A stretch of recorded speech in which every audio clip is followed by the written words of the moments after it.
this is an absolute no-no. Okay, let's get started.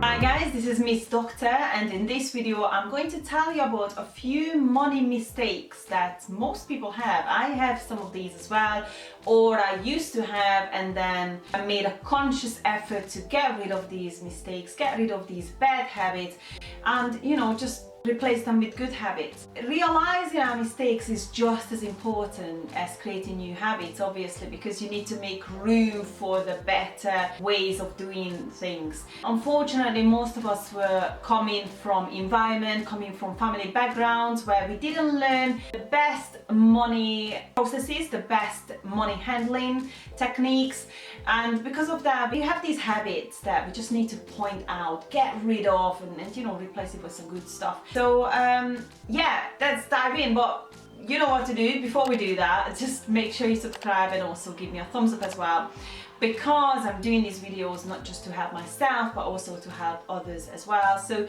you might find something good in this video and in the next video as well, because this is a part 1 video of a 2 video series. So yeah, let's start with the first one.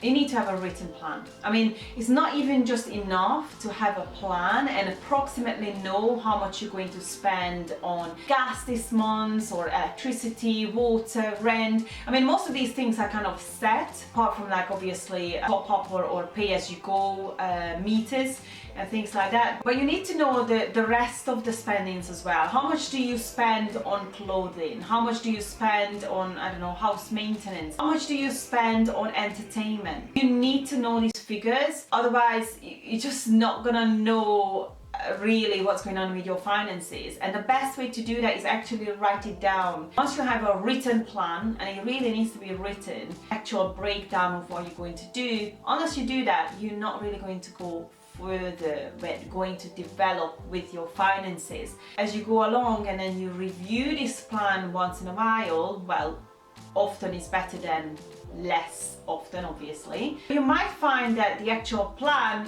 might not match with the reality. This is when you need to maybe change directions or allocate a little bit more money on one area and maybe a little bit less, or cut back on another area as well. Unless you actually write down your plan, you won't see these differences. You won't see the real needs matching the reality with the actual plan. So you have to have a written plan, and not having a written plan is the first money mistake that I would like to point out today. You might be thinking you are a really good saver, you are a penny savvy, but a pound foolish. Like when you sometimes watch these videos and they say, oh, you have to cut back on your coffee, you need to never drink coffee outside of your house, or just take the drink with you, or cut back on these little penny stuff, like go to another shop to save 10 pence, or things like that. They're great, they do add up. Yeah, I have to give you that. Pennies do add up and help you to save money, help you to develop good habits. But then it doesn't quite matter when you become pound foolish in other areas. Let's imagine you were wanting to buy a car. Right, that's it. I'm just gonna buy the car, whatever I want, and this is the car I want, even though this is the first one I've ever seen. I want that car. And you're not even looking around, you're not looking if maybe you can buy the same type of car from a different car dealership for a little bit of a discount, or you might not even haggle and things like that. So being penny savvy and pound foolish is more common than you think. It often happens with holidays. People just say, oh, I really deserve a holiday, I'm just going to book this package, and they don't even look that this exact same package with no difference whatsoever is available for less. A lot of the times people don't look at the big amount that they're going to pay because they just expect it to be big, and they don't look around at all. They only just focus on the pennies. If you want to be savvy with your money, then be savvy all the time with the pennies and the pounds, and they do add up. So these are very common money mistakes, being penny savvy and pound foolish. A lot of the times people have annual payments for car insurance or other type of insurance that maybe is cheaper to pay annually at once, and it's a bit more expensive to set up a direct debit. So it just kind of make financial sense to pay it off as a one-off, as a big chunk, rather than monthly installments. If that's the case, then yes, pay it off as an annual amount, but then set up a sinking fund, a little savings account connected to your main account, where you're going to allocate a little bit of money every single month. So when the next annual payment is coming up, you have the money put aside. A lot of people just don't do this, and it's really foolish, because when the next annual payment comes up, they just don't have the money to pay it off, so they end up setting up a direct debit and pay a little bit more. To be honest, you only really save like 10%, 20% here and there. Yes, but then if you have, let's say, 2 or 3, even 4 of these type of bills where you would be better off with an annual payment, then it really adds up. It's better to have that money in your pocket and prepare for it throughout the year, then set up an annual direct debit, be lazy, and just get on with the extra 10%. So be savvy with these annual chunks, these annual payments, and set up a sinking fund. The next one is going to be quite contradictory, because it's about credit card, and I know that a lot of people just simply hate credit cards. They just think credit cards are evil, I'm not going to have a credit card, and it's just not for me. Which is great. Dave Ramsey says that as well, credit card is bad, just forget about it, it makes you spend more and things like that. However, unfortunately, with big purchases such as buying a car, buying a house and things like that, they do look at your credit rating. So if you never had a credit card, you never had bills on your name, maybe you lived with your parents or things like that, and you never really had anything in your credit history that would prove that you are a good person to lend to, unfortunately, you are sabotaging your success in this area, because building a credit rating is just as important these days. Yes, one of the money mistakes is that you need to actually pay attention to your credit rating, and yes, if that involves to have a credit card and maybe pay your grocery shops, your grocery bill every week on that, and then pay it off in full at the end of the month, then do so. That's how you can build up a good credit history, and that's how you can prove to lenders that you in fact is a really good person to lend to. The next one is kind of related. Let's imagine that you do have a bit of a credit history, however, you don't pay attention to your credit score. Maybe you don't set up pay in full credit card and in order every single month, or you just simply miss a few payments here and there, and you just don't pay attention how that changes your credit score. That again is a very bad money mistake, because credit score is unfortunately quite important these days. So make sure you pay attention to your credit score, and just make sure that you do everything you need to do, whether that's to put your name on an electoral roll, or make sure your credit cards are always paid on time, or all your bills paid on time. Just make sure you do everything that your credit rating company suggests to you, just to make sure that your credit rating is in a good shape, really.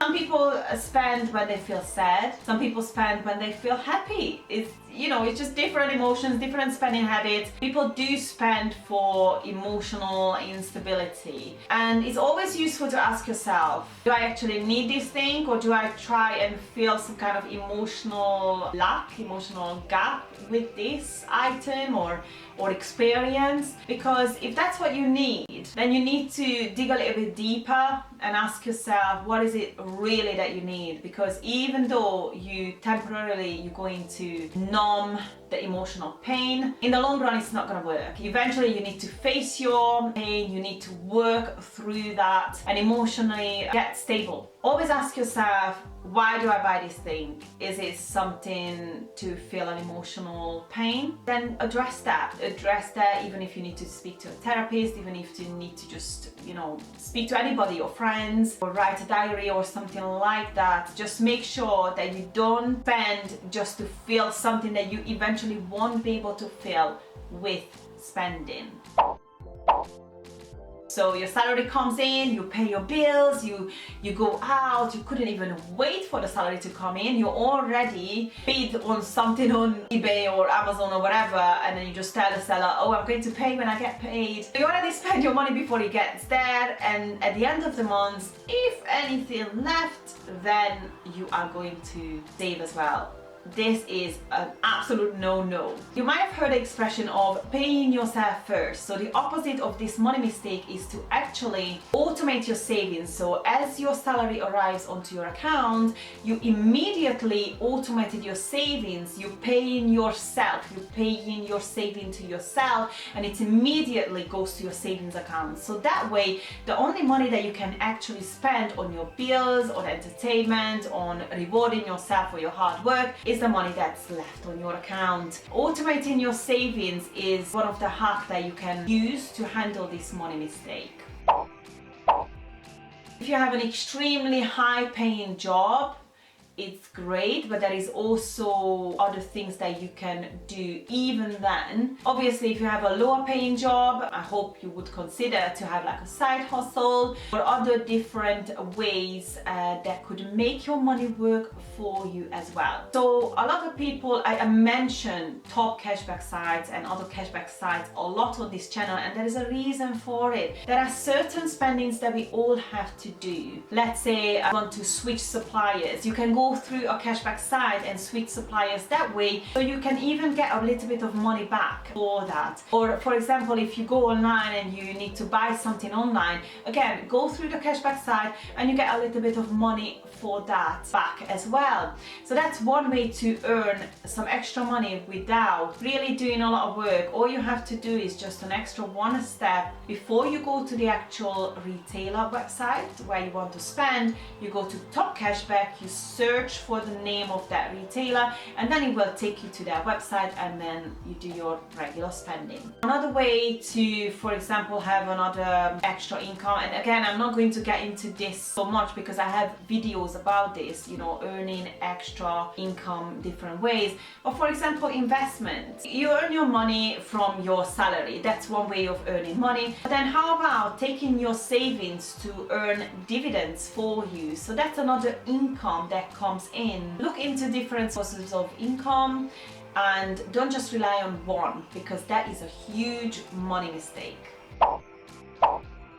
You might have heard this quite often these days, because unfortunately it's really real, and it's even expected by the society a lot of the time. So when people get a promotion, other people might tell you, hey, you got a promotion, how come you don't go on holiday? How come you don't upgrade your car? Or why do you keep living in that small apartment when you already got promoted 2 or 3 times in the past 10 years and you're still in the same apartment? Don't listen to these people with money mistakes, because that is the whole point of being financially savvy. Even when your income increases, you should be keeping your lifestyle level the same way. That is how you're going to increase your disposable income rather than narrow it down by increasing your spending. But that just doesn't make sense. Unfortunately, however, it happens quite a lot, and as I said, there is also social pressure for it as well. So yeah, that is a huge money mistake. Emergency fund. So emergency fund is for emergencies. And believe it or not, buying a new pair of shoes or a beautiful little black dress is not an emergency. Unfortunately, a big money mistake is that you are mistaking these kind of spending to emergency. It is not. Emergency is when you should be getting to work, but your car broke down and you can't get to work. Then obviously that is an emergency to fix your car, or even to get a taxi to go to work, because otherwise you don't have other ways to work around that. That is a real emergency, and of course you should be using your emergency for those type of occasions. However, using your emergency fund for these other expenses is a big money mistake, and you should be looking out for it.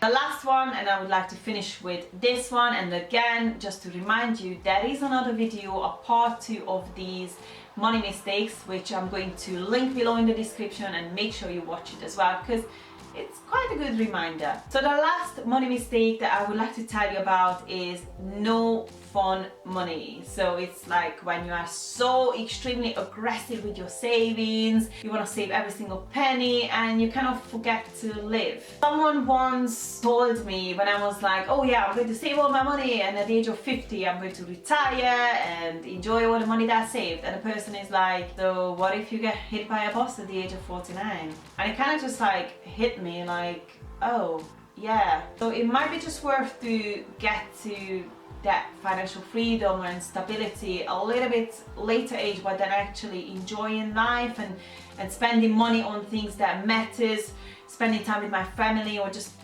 simply doing stuff that I like. So being too aggressive with your money and not spending on things that are fun, on things that actually really make life full and enjoyable, is a money mistake. And I definitely had to include this because, you know, why are we here even? We need to be able to reap the benefit of our hard work, and if you do work and you even have more than one job as well, just enjoy it. Have a bit of a fun money for entertainment, for going out, for buying stuff that really warm your heart, and you know, just spend on you and love yourself.